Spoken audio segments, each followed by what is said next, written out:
Well, good morning to all of you. Good morning to all of you. I'm really looking forward to the discussion that we're about to have here on this panel. And when I was speaking with Moira about what we would talk about here, one of the things that really jumped out in my mind is the importance of culture. And whenever I talk to any entrepreneur, any CEO, any female executive, the number one thing in terms of the biggest challenge, the toughest lesson that they learn over the course of their career is the importance of building that culture and the importance of the people that you bring on board in building that culture. And what we know today is that cultures that are more inclusive, companies that are more inclusive, have better results. The numbers prove it day in and day out, but the people behind those numbers also prove that businesses that are more inclusive, more diverse, bring more names, more people to the table, are also better places to work. And I'm certain that a number of you work in places like that. All of the women here are both working in companies that are inclusive and also cultures. They are the ones fostering those cultures of inclusivity. So I want to start out this conversation talking about each of your different businesses and how you're working towards that. And Carolyn, one of the things that interests me about your work inside of Facebook is that you work both inside of the company, but you're also fostering partnerships outside of the company. And in an outward-facing business, I wonder how you think about those values in terms of working inside to create them, but also making sure those outside relationships are fostering those values so that everybody feels better and there are better results behind them. Sure. So first of all, I would like to offer, Marley, when you're ready to come work, you should come and call me at Facebook, because I'm going to offer you a job. She's extraordinary. Wow. That was like the highlight of my day, so it was great to see her. So our mission at Facebook is to make the world more open and connected, and our platform tries to facilitate that globally.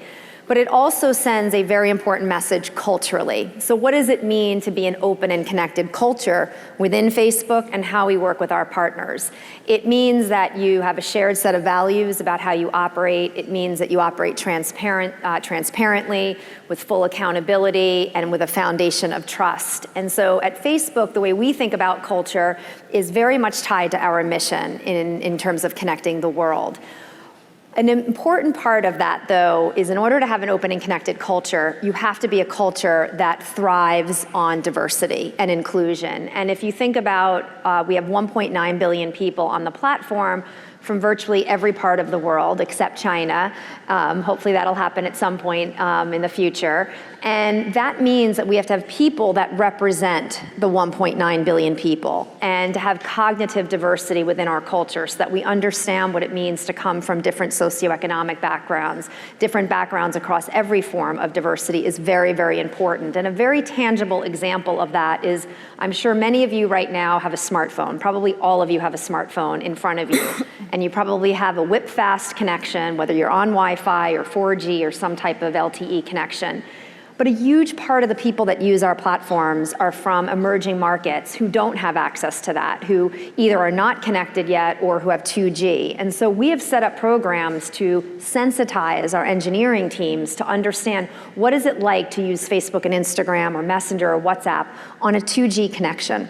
And we do that on Tuesdays in Palo Alto so that everyone's just not running around with a whip smart and whip fast smartphone, because you need to build a culture of empathy of what it's like to actually access on a much lower and capable Wi-Fi connection. And so we put a lot of programs into place to understand and to be much more sensitive about local cultures and local, frankly, struggles around connectivity. And I think that is really tied to the mission of being more open and connected. Christine, as Senior Director of Human Resources for Audi, how do you first think about hiring, but how do you translate that to a multinational car company? And certainly there's plenty of people who might see the car industry as a typically male-dominated industry. Of course, now there's Mary Barra at General Motors. But how do you impose that inclusive thinking on a multinational company? That's a great question. And I have a unique way of doing that, and responsibility being in human resources, certainly, because I get to control the hiring process. But I think it starts first with, obviously, the culture that we build. And Audi as a brand is known for being a progressive brand, as many of you know. We push the envelope. We're really proud of being at the forefront of conversations, and evidenced by our sponsorship here today. But we must start with identifying goals and opportunities. We have to be deliberate. I think one of the things that you can't take for granted when you're trying to drive progress in a particular area is identifying what success looks like. So that starts with identifying goals. And so we've done that. We've put some pretty aggressive goals in place around starting with hiring, but then obviously you want to keep the ladies and gentlemen that we hire and make sure we have a culture that promotes them. So we're investing in leadership and development programs for our employees as well. We are sponsoring we are looking at also bringing in women through STEM and sponsoring internships. We have partnerships with Inroads. So we do a lot of things to really encourage our culture of one of inclusion, starting with how do we identify our talent and then making sure they stay with us. We want to be a place, I think, that pushes some of those perceptions about automotive forward. As you mentioned in your opening remarks, Rebecca, that automotive might conjure up ideas to some of you today and going, well, that's male dominated, or that's just for men.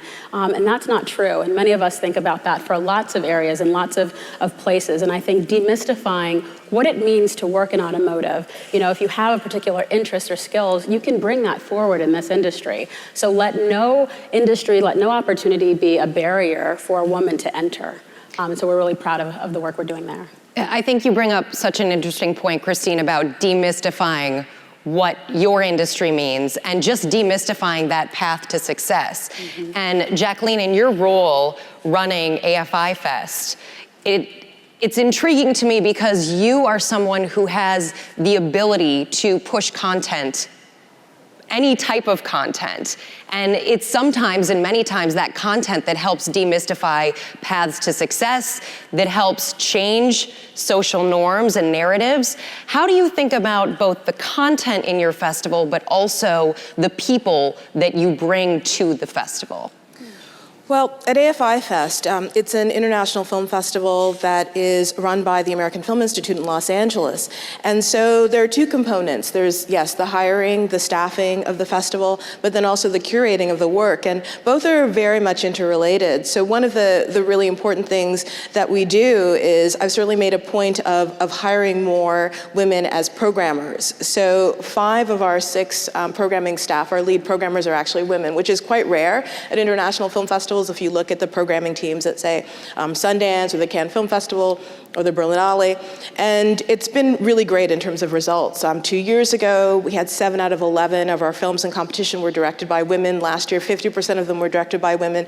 So it's one of those things where there are these barriers that sometimes there's a perception that perhaps there aren't enough female directors out there who are qualified or talented enough to be considered, say, for a festival or competition berth. And we've just found that that isn't the case, that really when you have a curator who has both the education and the experience and then the personal experience, that point of view, they're looking for the work in a way. They're doing that extra work to find those films. So it's just been remarkable where they're finding films that perhaps another festival has overlooked, and it's really great. Then we're able to bring together those filmmakers. And then the second part of that is also partnerships. The American Film Institute has done a lot of work with helping women go from a festival or an educational experience to real work experience. So for example, the directing workshop for women at AFI has been around since 1974. And recently, AFI's partnered with Lifetime Television to give women actual jobs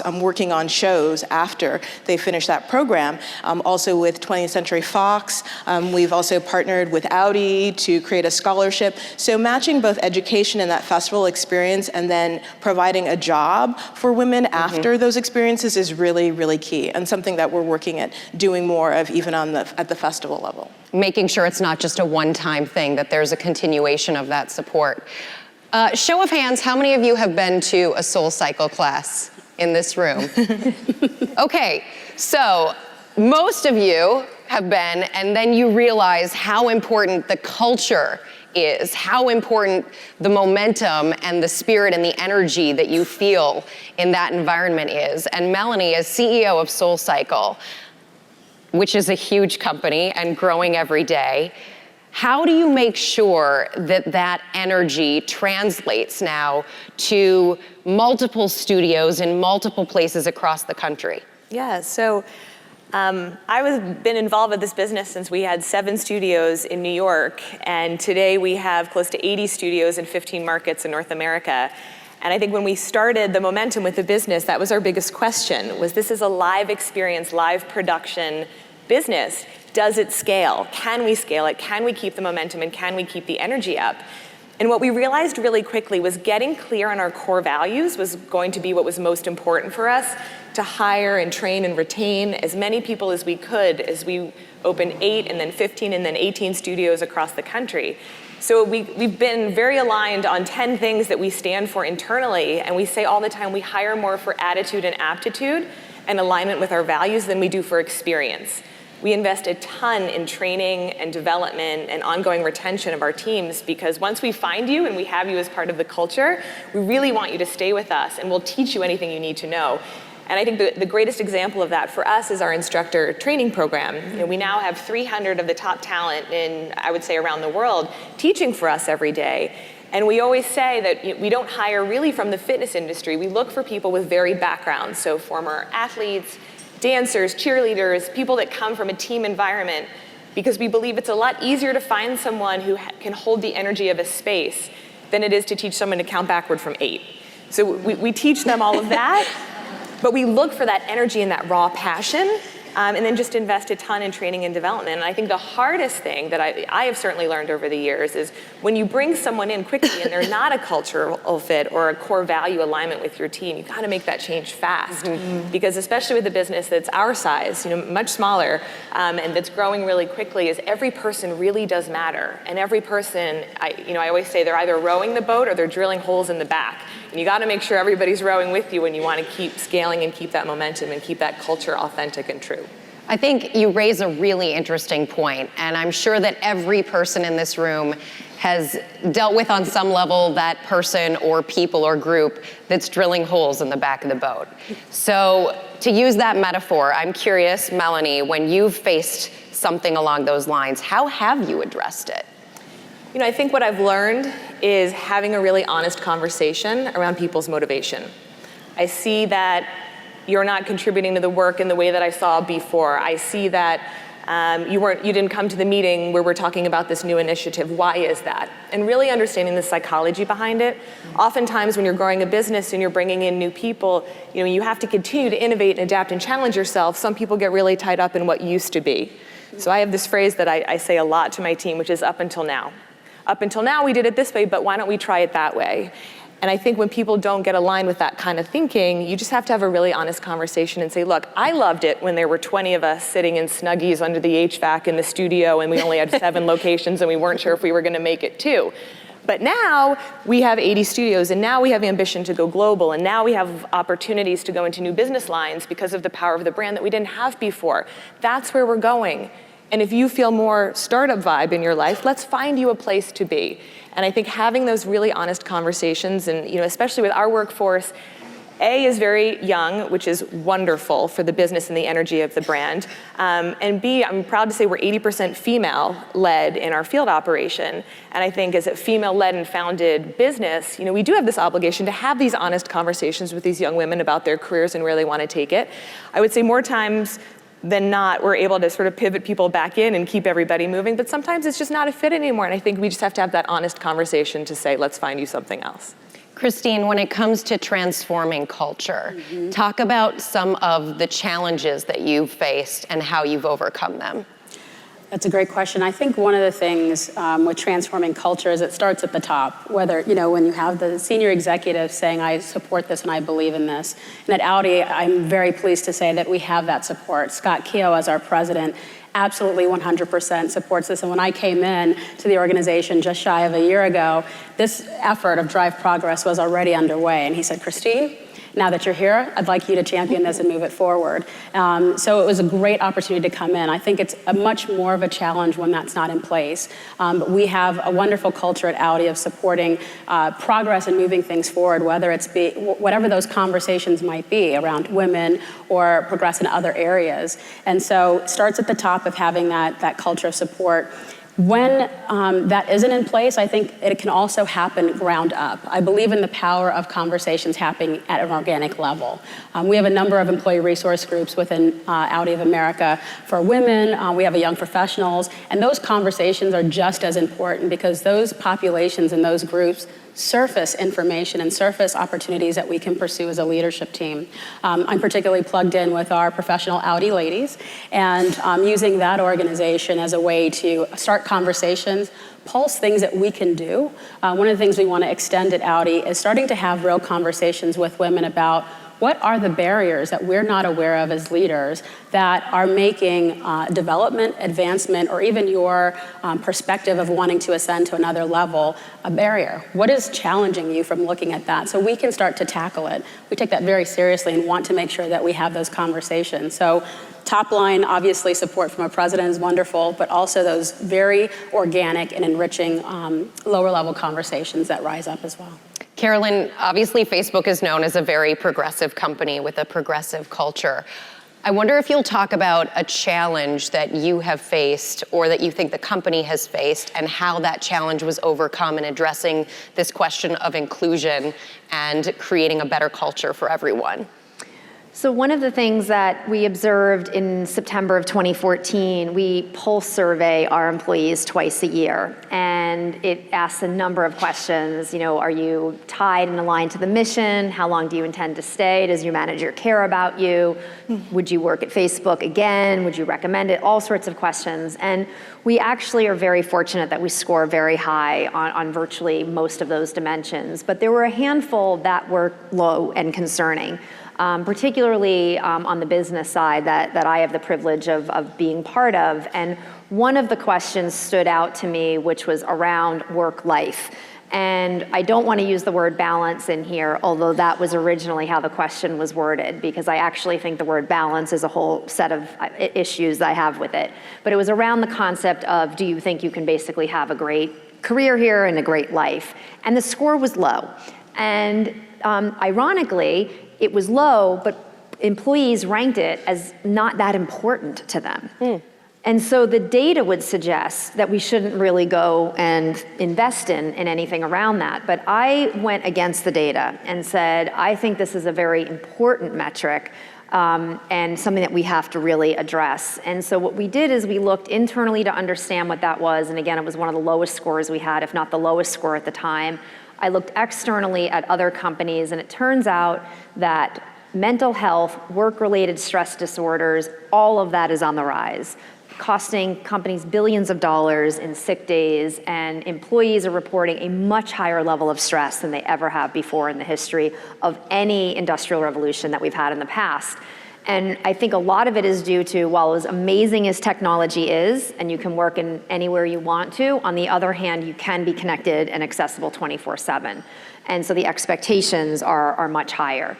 So we put all of that together and said, we're going to take this on, because ultimately I didn't want to be a leader that had a team that would have somebody here for 3 or 4 years, they vest their equity, and then they move on because it's not sustainable. That's not how we're going to build a company to last for decades. And so we took this on with a vengeance, and we've moved that metric in the last 2.5 years more than any metric has moved on any survey, in any survey dimension that we've studied. And because we made it a priority to say to our teams that we want them not only to have incredibly successful careers and be high performing and all of those good things at work, but we also want you to have an extraordinary life outside of work. And we're committed to that. And so how did we do that? In a nutshell, the single biggest factor we did, and the piece of advice I can offer the group here, is we have everybody on the business side, we ask them to write annual visions. So in October, we get together, we carve out a number of hours all around the globe. Those visions are written as if they've already happened. So for example, this October, we will all write our December 31st, 2018 vision. This was a tip that Lisa McCarthy, my executive coach, gave me early on, and we've now brought it to everybody at Facebook. And when you write and declare that you've already accomplished things. Here is what I did personally, my weight, my working out, how I wanted to show up as a mom or spouse, your business goals, and we asked people to do community service. And then we asked people to share those visions, if they're comfortable, with their manager or with their spouse or partner, family. I share mine with the whole company, which is really not easy to do because now the whole company knows my cholesterol level, they know my weight, they know everything that I'm trying to do. But boy, does that make you accountable for trying to achieve it. And we have had such success with people literally saying, I can find a way now because I've declared what's important. I know how to prioritize my time. And if we are of a culture where people can not only have an amazing career, but can lead an extraordinary life, like that's where I think companies have to move to. How's your cholesterol doing? Has it come down since you shared? So I am not on any medication. It is coming down. I worked mostly on my weight this year. So I've lost 9 pounds in the last 10 weeks. And I'm trying to be focused on that, eating better. So that was my main goal. Jacqueline, you mentioned that you, as a conference, as a festival, go out and find work that others have perhaps discarded or not noticed. And I think that that is a valuable insight regardless of what field you're in, because oftentimes the question is, how do you find the thing that other people haven't? Or how do you notice or pay attention to the thing that others are not paying attention to? So how do you figure that out? How do you figure out the things that trending topics or things that others are not necessarily pointing to? Well, one of the things that we do is we have a lot of meetings. We do a lot of screening in addition to the administrative work, a lot of screening of films. We go to festivals around the world during the year looking to bring to Los Angeles at the end of the year a showcase of the best films of the year and discoveries. So we're watching anywhere between each of us 500 to 1,000 films in the course of a year.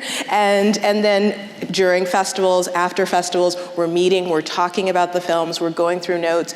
And again, having that team where 5 of the 6 people who are making the key decisions are women means that when we come together in a conversation, there's a lot of conversation and there's an opportunity to speak your point of view. And it's really created an environment in which people feel they can be heard. And films that perhaps may have had a champion that would be a silent champion are films that now have a vocal champion. And the women feel like their perspective can be heard. So that's been, and that it's encouraged as well. And so that's been really, really key. There isn't this feeling that if they say something, they'll be shut down. And so we have a really just strong group of programmers. And also that those programmers as women are very diverse. That's really important as well, acknowledging the diversity of the different kinds of points of view that women have. So we have women who love horror films, we have women who love comedies and hate horror films, and women who love action films and drama. And so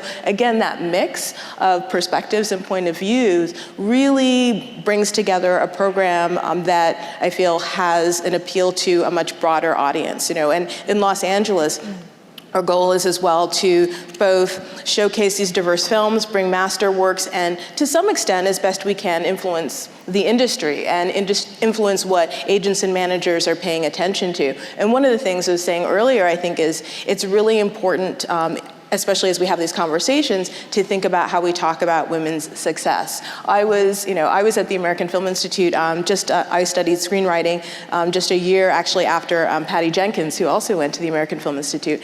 And one of the things, we talk about this a lot as we look at the work, and oftentimes women get their films, their work is categorized in that sector, the best work of a woman. And I think it's just remarkable this year, she's the highest grossing female director, but she's one of the highest grossing directors of the year. There are only 4 other films ahead of her this year: Beauty and the Beast, Fate of the Furious, Logan, and Guardians of the Galaxy 2, and that's an incredible accomplishment. So I think that's also really important and something that we talk about, and that helps both find the discoveries, but then also acknowledge those inspirational leaders and women who are doing well, and to put them not just in that group of women, but to look at the broader scope of their influence. And she's someone who's going to be a really influential director, both for men and women.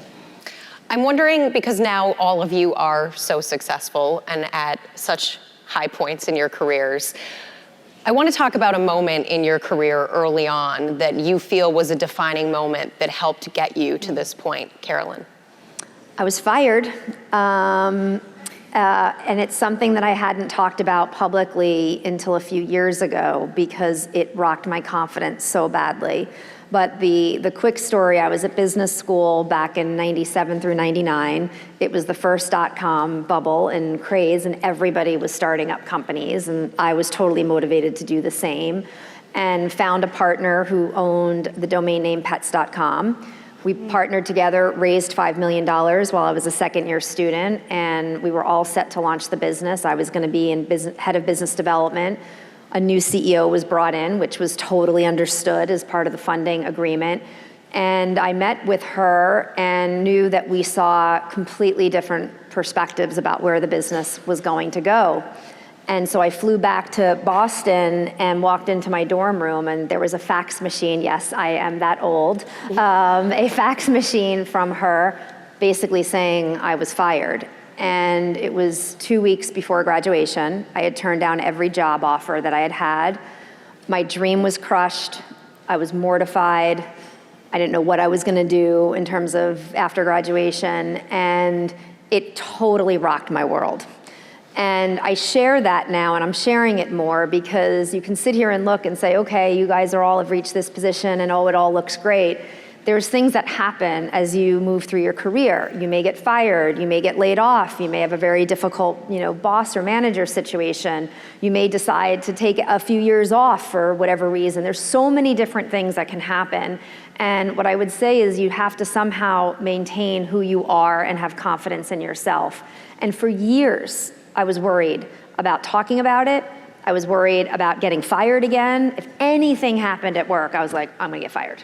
I'm gonna get fired. My boss didn't call me when he was supposed, I'm definitely getting fired. I literally, it was like in my head, it was like this evil voice talking to me. I've now named her Penelope because, sorry if anyone's named Penelope. It's not that, but one of my colleagues named her inner voice Penelope. I'm like, I'm gonna do the same.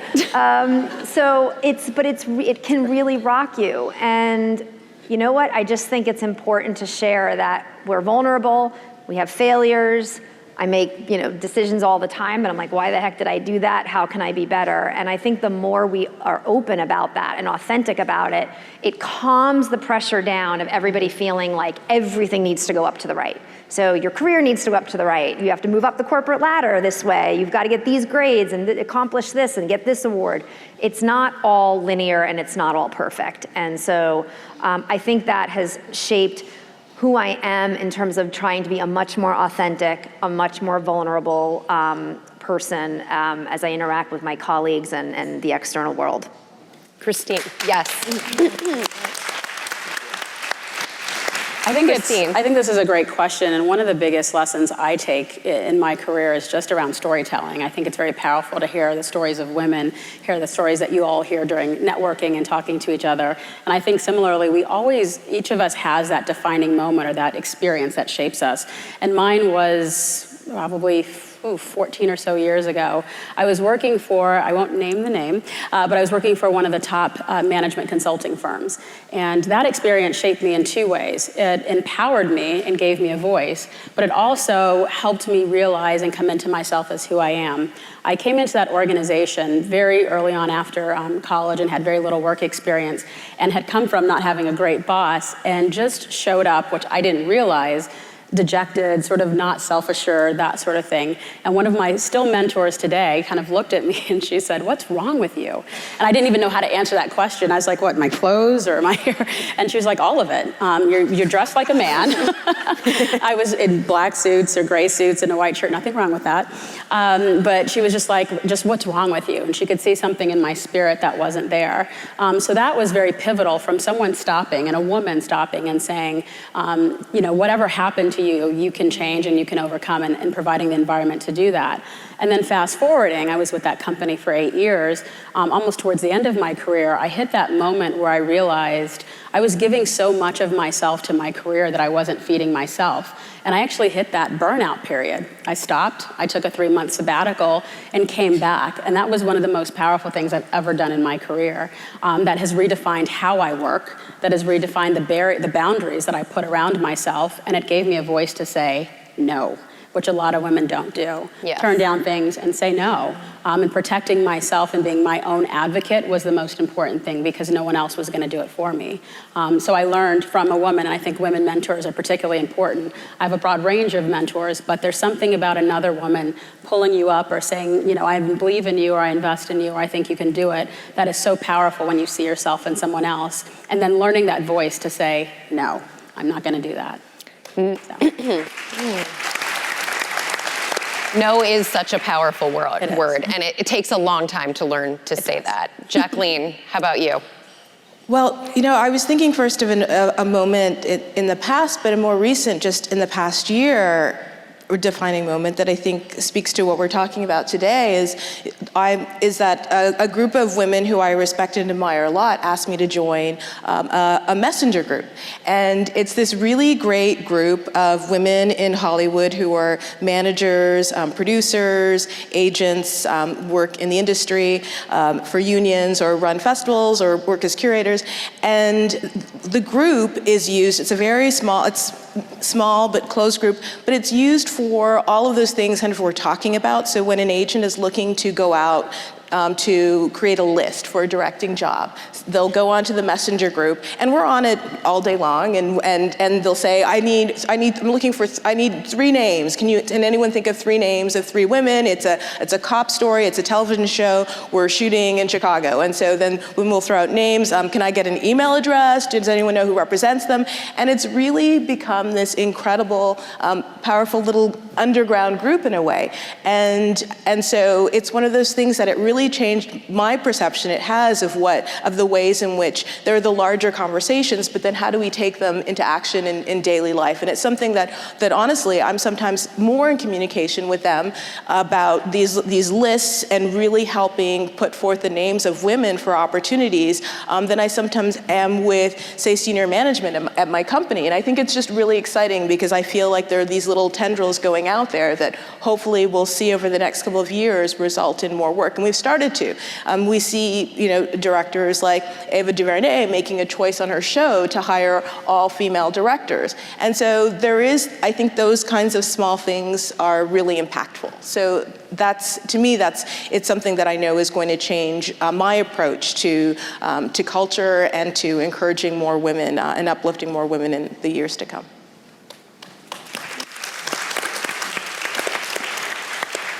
Melanie?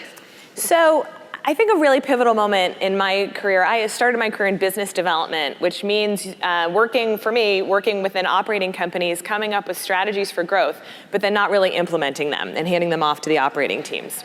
So my third job, I went into an unnamed company and was responsible for not just business development, but also overseeing 3 operating P&Ls. And I went in as a 29-year-old and thought, I've got these great ideas and we're gonna change the game, and I went in very strong.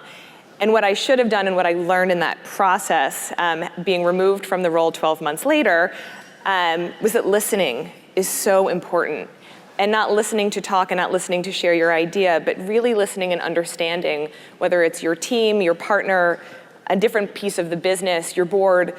And I think I really learned in that moment, because it was very humbling 12 months later being told, we actually don't need you to manage those P&Ls anymore. Why don't you just focus on business development where you're a little bit stronger, which at the time felt like a win. Wow, I'm gonna just focus on business development. But what I realized very quickly was it was because it wasn't working.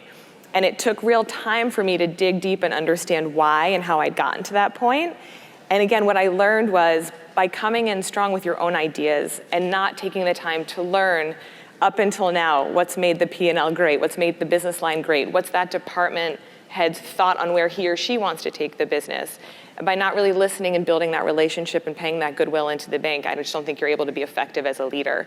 And something that I really try to share with my team as we've built it over the years is let's just listen to everyone around us. When anyone new starts at SoulCycle, the first thing they do is they go work at the front desk. And they spend a couple of days just learning the business. And I always say, don't even try to help. They're probably going to zone you to retail because you have no idea what you're doing. Don't take offense to that, just listen. You're gonna learn so much, not just from the team, but from the riders. And then come back to the office and just listen. I have no expectations of someone senior joining the team for 90 days. My only expectation is that you've listened and you've learned and you've built these relationships.